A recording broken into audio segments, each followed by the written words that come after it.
हमारे पास तो ये भी जानकारी है कि 9 जनवरी 2020 को दीपिका पादुकोण जो जेएनयू में गई थी, रॉ के एक ऑफिसर हैं एन के सूद साहब, उन्होंने तो ये आरोप लगाया कि उसके अकाउंट में 5 करोड़ रुपए डाले गए थे, तब ये सारा काम हुआ है। तो दीपिका पादुकोण पे भी आरोप है अनिल मुशर्रफ से रखने का।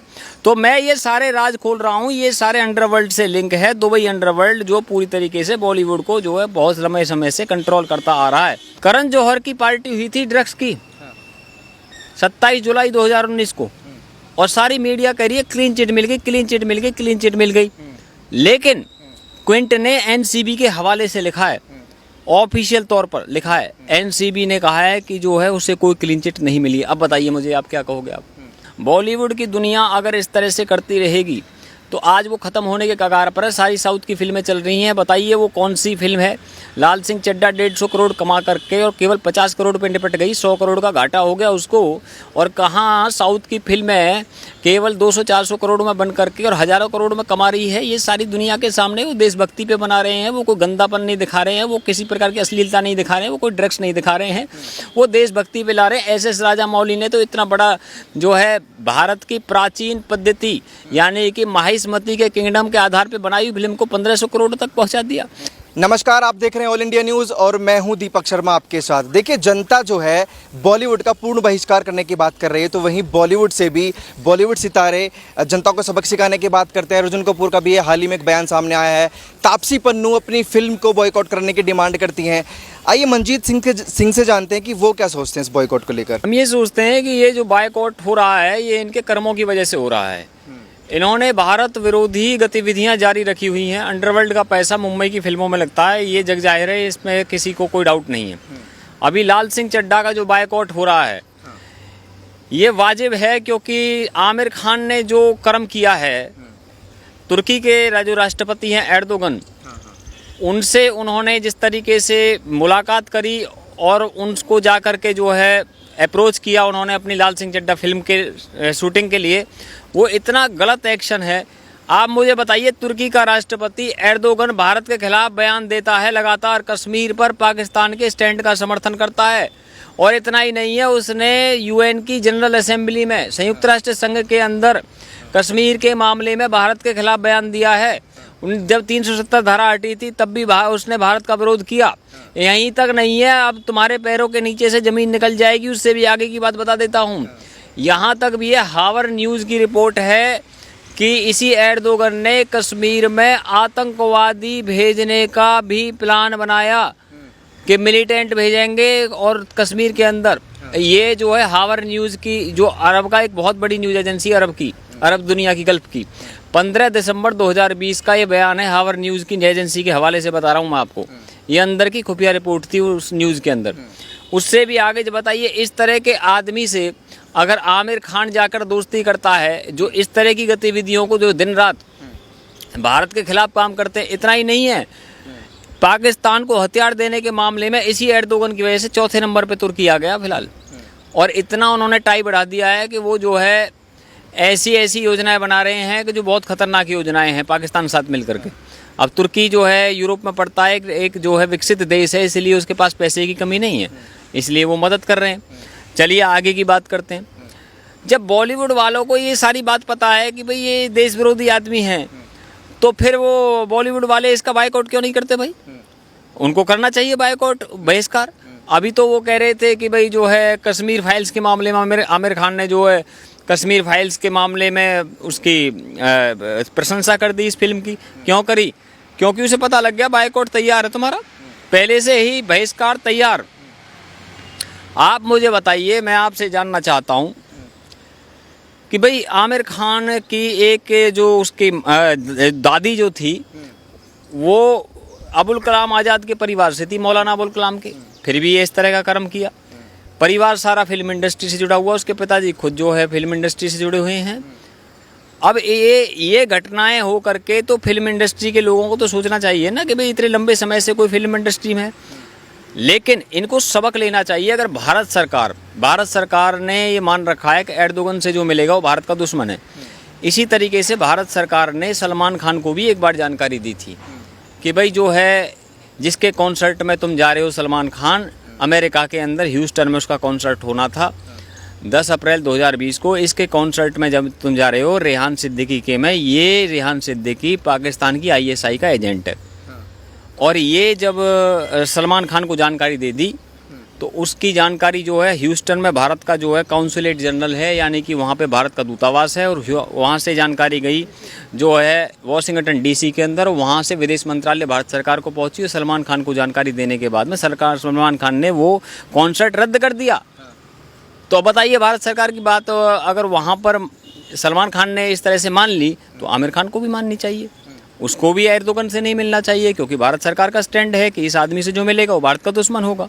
दूसरा उदाहरण और दे देता हूँ आपको, जो भारत का जो वायलेशन है, भारत सरकार ने शाहरुख खान को जो है नोटिस दिया इनकम टैक्स डिपार्टमेंट ने कि भाई यूएई के अंदर, दुबई के अंदर जो तुमने पाम जुमेर आइलैंड पे जो तुमने बंगला खरीदा है ये गैर कानूनी है, आपने भारत सरकार को जानकारी नहीं दी। क्यों नहीं दी भाई?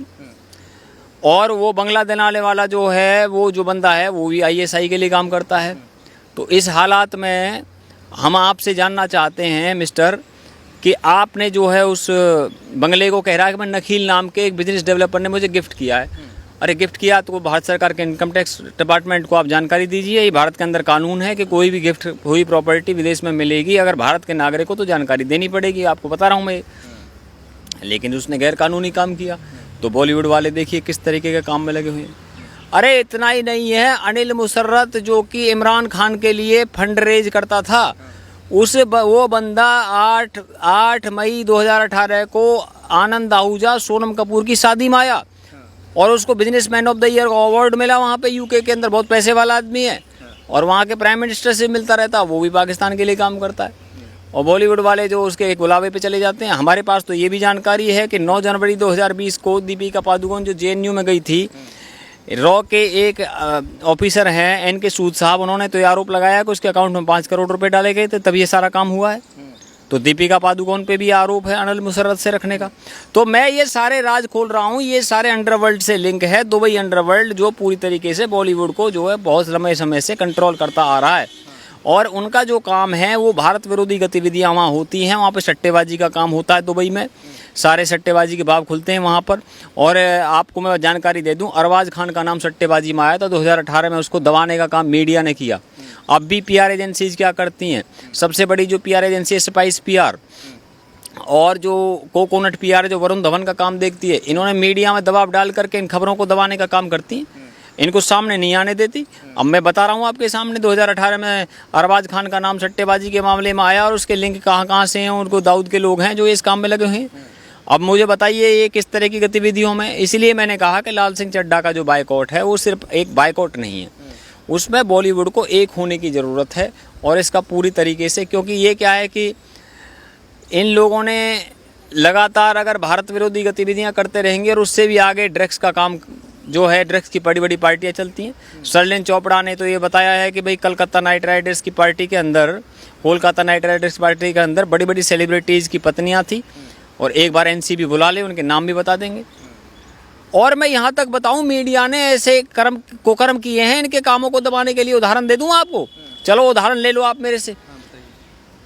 करण जौहर की पार्टी हुई थी ड्रग्स की 27 जुलाई 2019 को और सारी मीडिया कह रही है क्लीन चिट मिल गई, क्लीन चिट मिल गई, क्लीन चिट मिल गई। लेकिन क्विंट ने एनसीबी के हवाले से लिखा है, ऑफिशियल तौर पर लिखा है, एनसीबी ने कहा है कि जो है उसे कोई क्लीन चिट नहीं मिली। अब बताइए मुझे, आप क्या कहोगे? आप ये मनजिंदर जीत सिंह सिरसा की एफआईआर पे, वो एफआईआर तो भी रद्दी नहीं हुई, ये किस बात की क्लीन चिट है?